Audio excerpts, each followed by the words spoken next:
अजीज साथियों, जैसे कि आप सभी जानते हैं कि माननीय मुख्यमंत्री उत्तर प्रदेश सरकार यशस्वी योगी आदित्यनाथ की अध्यक्षता में माननीय राज्य मंत्री अल्पसंख्यक दानिश सजाद अंसारी की मौजूदगी में और अल्पसंख्यक समाज योजना से संबंधित सचिव, प्रमुख सचिव, डायरेक्टर और तमाम अधिकारीगणों की उपस्थिति में ये मीटिंग और जो बैठक की गई थी एक कामयाब और सफलतापूर्वक आगे जारी है। साथियों, जैसे कि माननीय मुख्यमंत्री ने एक टीम गठित करने को जो ऐलान किया था माननीय निदेशक महोदय की अध्यक्षता में, वो टीम गठित हो चुकी थी साथियों, और उसने अपना कार्य शुरू कर दिया है।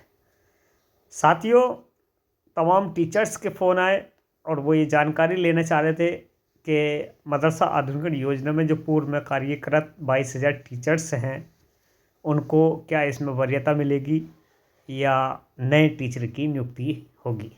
साथियों, मुख्यतः स्पष्ट और क्लियर कर रहा हूँ कि सर्वप्रथम हमारे प्रस्ताव में जो हमने माननीय मंत्री दानिश सजाद अंसारी को दिया था और उन्होंने भी मुख्यमंत्री का सीधा संवाद कर एक पत्र प्रेषित किया था, कई पत्र दिए थे, उसमें सीधी मांग उत्तर प्रदेश के 22,000 मदरसा टीचर्स की रखी गई थी। और कल जब हमारे पैनल के सदस्यों ने और हमारी टीम ने जब पूछा तो उन्होंने स्पष्ट और क्लियर कहा साथियों कि सबसे पहले मदरसा आधुनिकीकरण योजना के अंतर्गत जो 22,000 टीचर्स कार्यरत हैं उनको ही वरीयता मिलेगी। क्यों? क्योंकि पिछले लंबे समय से वो अपनी नियमित सेवाएं देते आ रहे हैं। कुछ मानक तय होंगे, वो मानक बिल्डिंग स्ट्रक्चर को लेकर भी होंगे और टीचर की योग्यता को लेकर भी होंगे।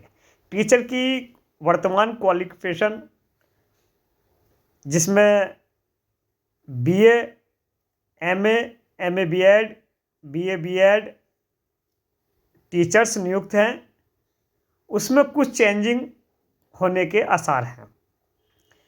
बिल्डिंग मानक जो पूर्व में हमारे स्टाम्प पे चल रहा था उसमें थोड़ी चेंजिंग की जा रही है, बदलाव किया जा रहा है। बिल्डिंग की रूपरेखा जो पोर्टल पर 2017 के आधार पर दर्ज है उसी के आधार पर मानक तय हैं। साथियों, नियुक्ति के संबंध में भी जब हमने जानकारी ली तो इससे स्पष्ट और क्लियर किया गया है कि मदरसा आधुनिक टीचर की जो पूर्व में नियुक्त हैं वही मदरसा आधुनिक टीचर्स के पात्र होंगे। माध्यमिक और बेसिक जो जूनियर जिसे फोकानिया स्तर पर कहते हैं और मुंशी मौलवी और आलिया उचालिया, इसके मानक को सख्त कर दिया गया है साथियों। और दूसरी बात अहम यह है कि इसकी जो नियुक्तियां हैं वो सब आयोग द्वारा क्लियर कर दी गई हैं।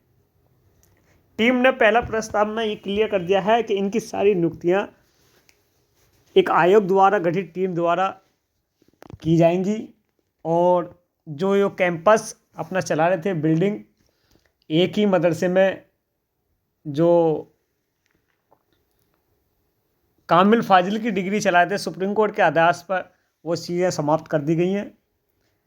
नई नियुक्ति जो भी एडेड मदरसा प्रदेश के अनुदानित मदरसों में की जाएंगी वो पूरी पारदर्शिता, ईमानदारी के साथ आयोग द्वारा की जाएगी। ये क्लियर और स्पष्ट हो चुका है साथियों कि अब कोई भी अनुदानित मदरसों में कोई भी मैनेजमेंट नियुक्ति डिस्ट्रिक्ट माइनॉरिटी ऑफिसर नहीं करेगा, सिर्फ आयोग द्वारा ही नियुक्ति की जाएंगी। सिलेबस और पाठ्यक्रम को लेकर भी जो हमने पूर्व में लगातार मांग कर रहे थे निदेशक महोदय से, वो मांग की भी मंजूरी हमें मिल चुकी है। पूरी तरह से मॉडर्न सब्जेक्ट को, जिस तरह से मॉडर्न शिक्षा और क्वालिटी एजुकेशन पर जोर दिया जा रहा था, वही सब्जेक्ट 1 से 5 तक, 6 से 8 तक कंपलसरी रूप से मॉडर्न सब्जेक्ट पढ़ाए जाएंगे। पूरी तरह से सिलेबस को बदल दिया गया है। और एक अहम चीज़ जो मदरसों के अंदर जो देखने की थी, जो प्राइमरी स्कूलों में थी, जूनियर स्कूलों में थी, वही तैतानिया और फोकानिया पर उसके समकक्ष समरूप मानने के लिए एक पूरी तरह से फोकस कर दिया गया है। साथियों, आप लोग इत्मीनान और विश्वास रखिए उत्तर प्रदेश के 22,000 मदरसा टीचर्स को एक बहुत बड़ी उपलब्ध और कामयाबी की ओर अग्रसर हम लोग कर रहे हैं। पूरी टीम लगी हुई है दुआ की। जिन लोगों ने न्यायालय के नाम पर मदरसा टीचर्स से झूठ बोलकर पैसे की वसूली करी, इस बार अल्लाह उसको माफ़ नहीं करेगा।